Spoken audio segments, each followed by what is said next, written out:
Well, it might look like summer, but it's absolutely freezing. Blue sky, clear sands, someone surfing. You would think it was July, but it's not. It's the middle of winter, and it is cold, but it's absolutely stunning. And welcome back. Thanks for joining me. If it's the first time you've watched one of my films, I hope you'll tune in for the rest. So I'm down on the Llyn Peninsula in North Wales, a place called Whistling Sands. I've not heard any whistling yet, but nobody here. Virtually, as I say, it's a guy surfing, and that's it. Got a place to myself on a beautiful, beautiful day. And I've come to photograph the bay. But I thought one of the things I'd do is answer a question that I get asked quite a lot, which is, which metering mode should I be choosing when I'm photographing landscapes? And the answer really is, whichever one you like. Not really. The answer is, whichever one's best for the circumstances you're in, and what generates the best results. So there's no right and wrong. So before I talk about the different metering modes, there is no right or wrong. It depends on the circumstances, and it depends on your own personal style. But I will explain the metering modes. So just to say, I'm set up with a shot looking across the bay. I've got no filters or anything on my camera. It's just the lens and kind of the shot setup. I'm focused kind of the end of these rocks here, but I'll explain why I'm focused there in a second. Just make sure I am focused there.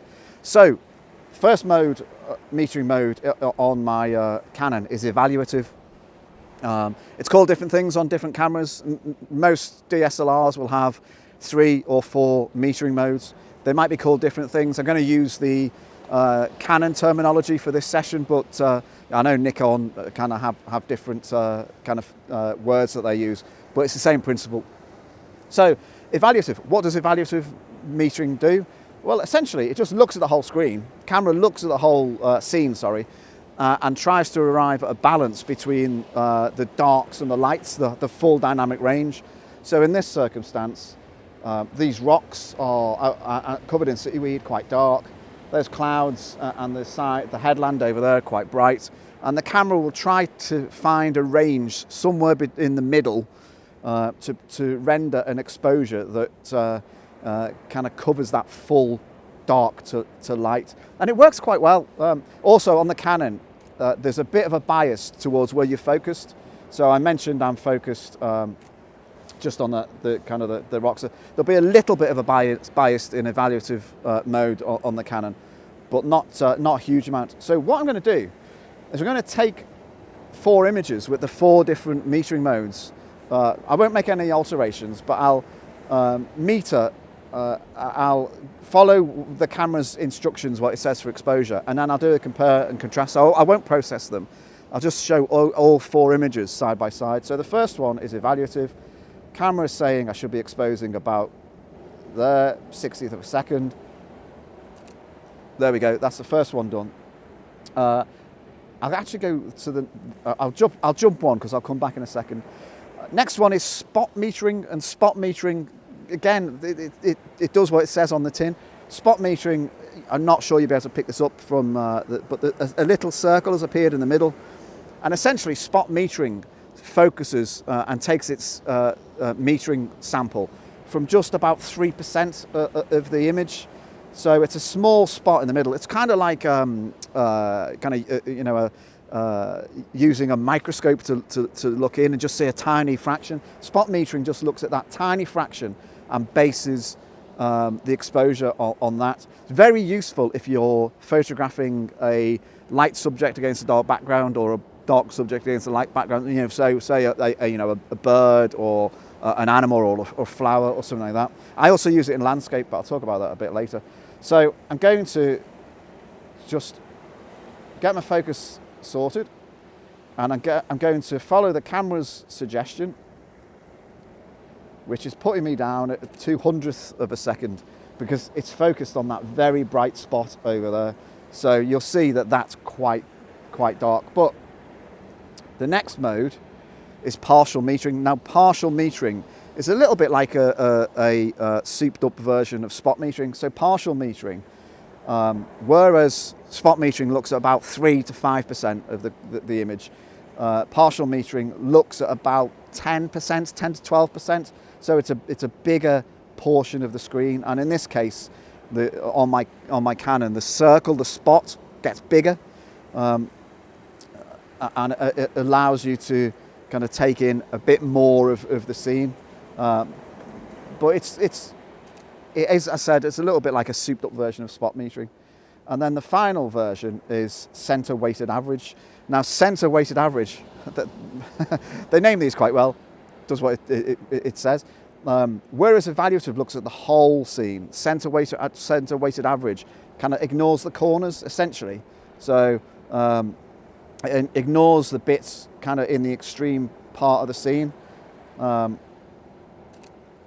But in circumstances like this, it's going to give you a similar kind of result as center as partial. But it can be useful where you've got, for example, an object like maybe like a lighthouse or a castle or something, and you want to kind of take the reading off that, but it's too big for spot metering or kind of partial metering. So I've taken the 4 images. I'm just going to kind of review them. I won't process them at all, but you'll notice when I show them that because of these circumstances, 3 of them give very, very similar outcomes because it's looking at essentially the middle of the image, and in this case, the middle of the image is that headland over there. But I'm going to set up how I would normally set up for a scene like this, and then I'll talk about which metering mode I would use for this scene if I was doing it properly. Cardinal surfboard seems to be having quite a good time. Some big waves coming in. I've not actually seen him stand up yet, but he might have done when I've been facing the other way looking at you. But anyway, so I've now got my camera set up with the filter in, and which filter have I put in? It's an ND8, and the reason I've dropped the filter in is because of that big contrast between the darkness in the foreground here and the brightness on the headland and with those clouds. So you've got to be able to help the camera along. The camera will struggle with a range that goes from that sort of darkness to that sort of brightness. So help it along by dropping a filter in and just knocking back some of the brightness. So I'm still on f11. I took the previous shots on f11, and I've set myself up on evaluative mode. Evaluative mode tends to work quite well in these sort of scenes. So mentioned earlier about the focus point in the Canon. In evaluative metering mode, there is a little bit of bias towards the focus point, not a huge amount, but a little bit of bias, because the camera thinks, well, they're looking there, so I'll have a little bit of kind of sympathy towards that point, but not huge. On evaluative, got my focus point there, make sure it's focused, and the camera suggesting a meter, suggesting a shutter speed of about a 25th of a second. But if you look at the histogram, it's weighted too much towards the left. So I'm just going to compensate for that by going the other direction, and not too much, maybe about, that's too much, about there. I'll take 1 there, and I'll just drop down a little bit, take another one, because what I'm conscious of is I don't want to blow out any of the highlights. But what I was doing then is I was just nudging the camera a little bit brighter, so the image will be a little bit brighter than the camera was suggesting, because I think from experience and using my kind of my eye on the scene, I think we can afford to go a little bit brighter so I can get some colours and detail out of the rocks. But that's evaluative mode. What you could also do, and something I use, maybe 20% of the time, is use spot metering. Choose a place where you want to spot meter. I'd probably choose over on the headlands because it's quite bright. Take the image, but use bracketing. So the camera will choose kind of the bright part of the image and suggest an exposure for there, but then I'd bracket on kind of either end, dark and light, and blend the image together to get a nicely exposed image. But I prefer to use evaluative and then use my filters. But I hope that all makes sense. I'm going to get down on the beach, I think, and kind of see if I can get some images of these waves. I might head round down to the far end of the beach because it looks like there's some good waves breaking down there and some interesting rocks. So stick with it. Well, I'm on the beach and it's absolutely stunning. It's blowing a bit of a wind, but the sun is quite warm, so it feels warmer than it was when I was in the shadow over there. But I found this amazing kind of rock with a bit of a pool developed next to it. But what I like most about it, it is obviously, as the water is running to this pool, it's created this kind of line that's running into the rock, almost like a feather shape coming into the rock. So there's a lovely shape coming into the rock. So I've lowered my tripod down a bit, and I'm working on a composition. In fact, I might just move that a little bit. Working on a composition that's got the rock in the foreground, and then we're looking out to the headland. Oh, and there's a bunch of, oh, just make sure my camera doesn't blow over there. There's a bunch of oyster catchers just on the foreshore there. So I've got my filter in. Can I zoom in a little bit? No, I think I'll leave it at that. So I need two hands.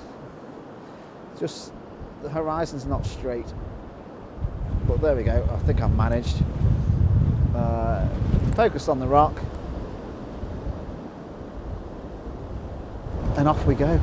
It's just I love the kind of the isolation of the rock.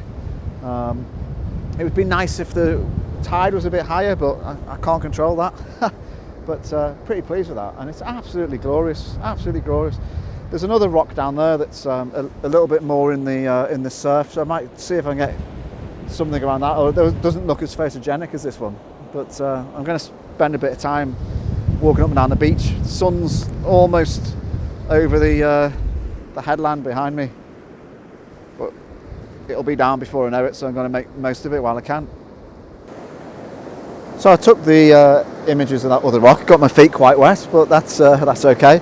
And then I've taken a few long shutter speed images to see what those turn out like. But I'm just going to take a panorama, kind of sweeping across the bay. So I'll do that while I'm speaking. You'll notice the camera is in the portrait or horizontal. That's because it makes life a lot easier to take panoramas in the horizontal portrait mode kind of setting. In that, if you take this might be, I don't know, 5 images. Let's see, 1, 2, 3, 4, 5, and 1 for good luck. 6. So I've taken those 6 images, and when I stitch them together, what it'll give me is a wide but also tall image, and so I can crop. I'll give myself more leeway to crop at the top and the bottom. Whereas if I took a traditional landscape style panorama, you don't leave yourself with the same sort of kind of cropping capabilities. So always useful to take your panoramas in portrait orientation rather than landscape. It's a bit like your kind of your phone. If you've got a smartphone, you can do your panoramas. Just try it yourself. Try doing it portrait and try doing it landscape and see what the difference is. But beautiful late evening. What time? Well, I say late evening. I'm not even sure what time it is. It's just gone 5 o'clock.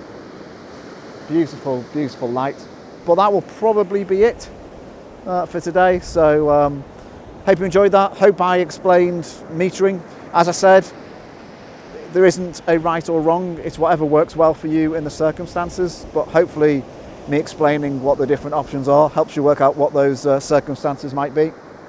Might take a few more shots and then I'm going to head home. See you next time. Bye.